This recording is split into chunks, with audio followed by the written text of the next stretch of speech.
Hi there. Alright, we're going to talk about the viscosity lab, and I've got the images from class.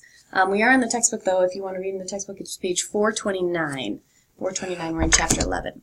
So I want to talk about viscosity and the pictures that you drew, actually. So, recap of viscosity, it's just the resistance to flow. You kind of get stuck. Like honey is a very viscous substance, and then something that's not very viscous we found was water. So we did a great job of organizing it from the least to the most viscous. We also did a really great job of identifying its type of intermolecular force. You can see this one's a nice, interesting one. We've got the 3D image here. I actually brought that home here, the 3D image.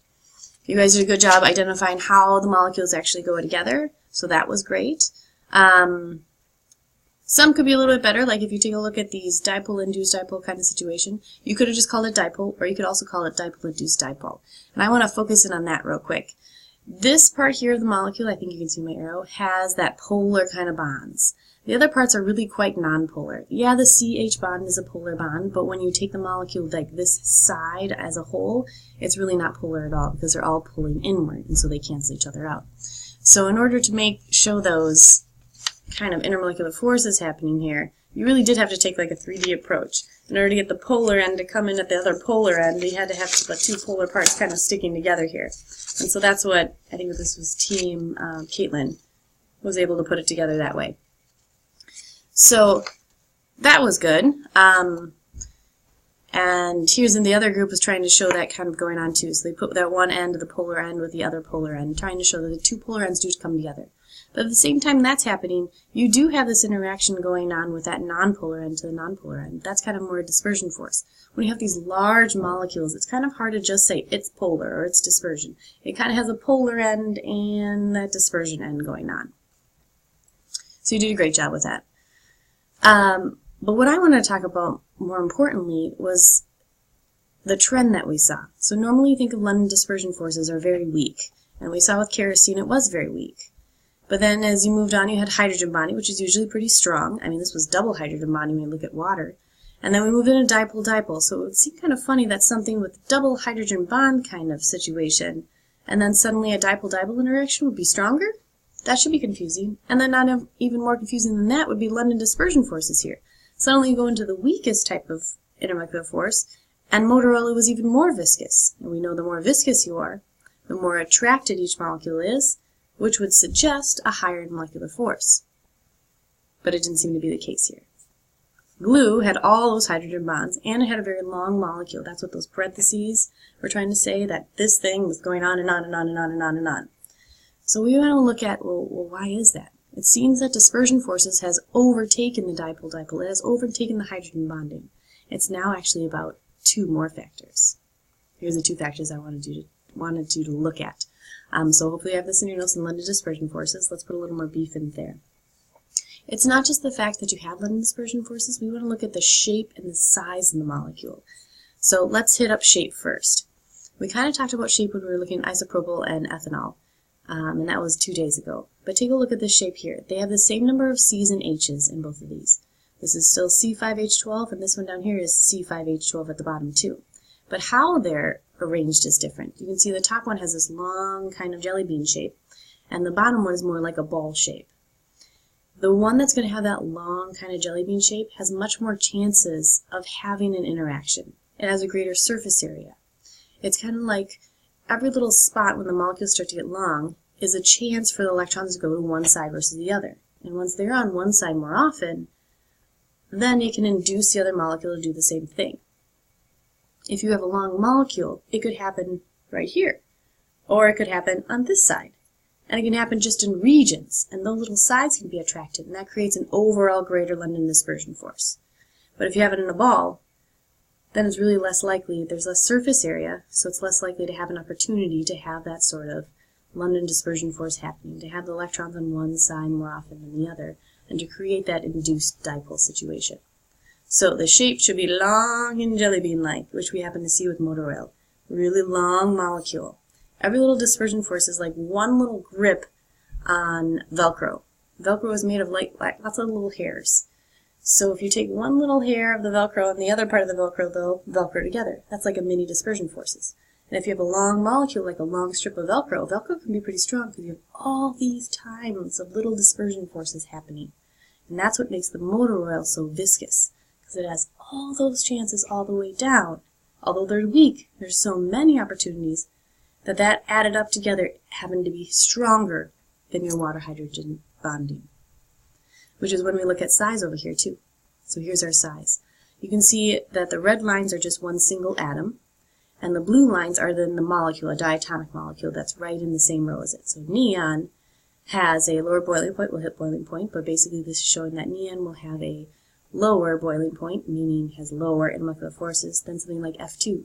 All these things are nonpolar or just an atom in general, so they only can show dispersion forces. But the longer or the larger the molecule, the stronger the intermolecular force, which makes sense if you think about your motor oil situation.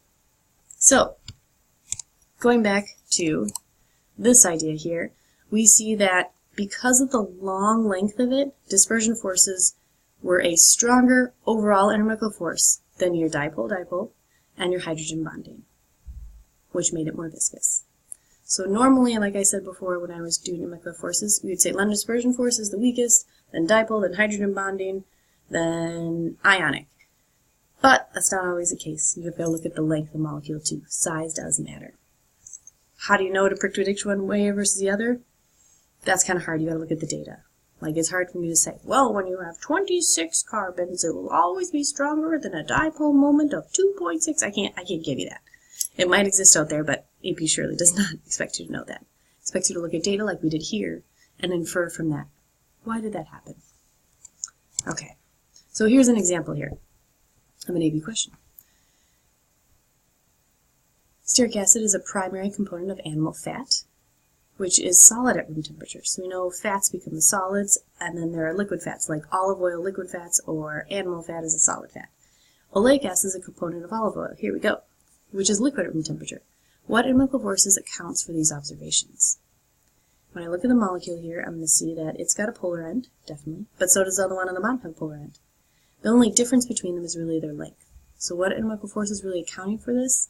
It's all those opportunities for dispersion forces. Dispersion force is the answer here. I want to look a little bit more at these fatty acids, the idea of, just like with the olive oil and the stearic acid, they're just types of fats. You've heard of trans fats before, and trans fats are bad. That's because they're made incorrectly, like we shoot, I shouldn't say trans fats are bad. They're not bad, but when we create the trans fats, that's not so good. Okay, let's not go into that. That's just too much. So, taking a look at this top one here, and then the middle one, see how that kink in there? That's because it's a cis bond. See how the double bond? AP does want you to know that double bonds can't twist. They're set in stone because they have so much electrons in one region. You can't take it and then straighten it out, boop, like this bottom one down here. You are either cis, kinked, or you are trans. Not really kinked. To be more specific on cis-trans, don't look at the blue bottom part, let's just look at the top. The trans thing would be you have different things on opposite sides. Like notice the chlorine on the bottom and the chlorine on the top. They're different, they're trans. Cis being same, the same thing. Chlorine on top, hydrogen on bottom, same thing on the top and the bottom. And so that's how they come up with the name. But what the important part is here is they can't flip and twist. Which is why when you look at this one, you can't make your cis one into a trans one. The bond can't twist. Which is why when we see, I'll go to that. Never mind. Okay, so that also creates the idea, since we can't twist it, then the molecules are drastically different. And you can see, now look at the blue part, that it's not a polar molecule if you're looking at a trans situation. But it is a polar molecule in this case when you look at the cis. You can see the overall dipole moment here in the pink. Interesting? I think so. Alright, back up to this one with dispersion forces and the shape. Now, this top part right here is a solid at room temperature. This one right here is a liquid at room temperature, which means it doesn't have as strong of a connections to make that solid. And the reason for that is the shape. If you think about the top one, all those, just like the molar, they can line up on top of each other and have all these great interactions.